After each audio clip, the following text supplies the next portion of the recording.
अस्सलाम वालेकुम, मैं हूँ हसनैन। आप देख रहे हैं नया पाकिस्तान। इस वक्त मैं रावलपिंडी के मुकाम पर मौजूद हूँ। आप देख सकते हैं आज के फैसले के बाद किस तरह रावलपिंडी के लोग बाहर निकले हैं। अगर आप इस तरफ देखें हज़ारों लोग मौजूद हैं, अगर आप इस तरफ भी देखें हज़ारों लोग मौजूद हैं। ये मनाज़र आप देख सकते हैं। और उस तरफ से इस्लामाबाद पुलिस सैलिंग कर रही है और इस तरफ हज़ारों कारकुनान मौजूद हैं जो आज इमरान खान के साथ इज़हार यकजहती कर रहे हैं और बता रहे हैं कि किस तरह पाकिस्तान इमरान खान के साथ करा है। -1 माइनस इमरान खान का जो फार्मूला ये हुकूमत लेके आई, ये इम्पोर्टेड हुकूमत लेके आई, नामंजूर। आप ये मनाजर देख सकते हैं किस तरह हज़ारों कारकुनान मौजूद हैं जो आज यहाँ एहतजाज कर रहे हैं, जिन्होंने आज रावलपिंडी और इस्लामाबाद को बंद कर रखा है।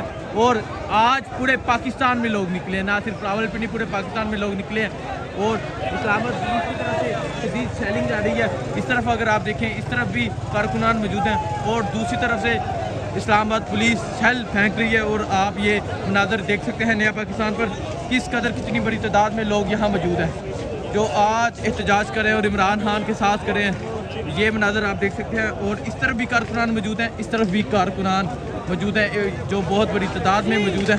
शाम का वक्त हो गया लेकिन कारकुनान यहाँ डट के खड़े हैं, चैलेंज का मुकाबला भी कर रहे हैं और इमरान खान के साथ इज़हार यकजहती भी कर रहे हैं और बता रहे हैं कि पाकिस्तान तहरीक इंसाफ के साथ करें, इमरान खान के साथ करें और माइनस इमरान खान नामंजूर। ये है मनाजर आप देख सकते हैं किस तरह यहाँ कारकुनान मौजूद है। और उस तरफ अगर आप देखें इस्लामाबाद पुलिस खड़ी है जो बख्तरबंद गाड़ियाँ लेके खड़ी है और हज़ारों की तादाद में वहाँ पुलिस भी मौजूद है और इस तरफ कारकुनान भी मौजूद है।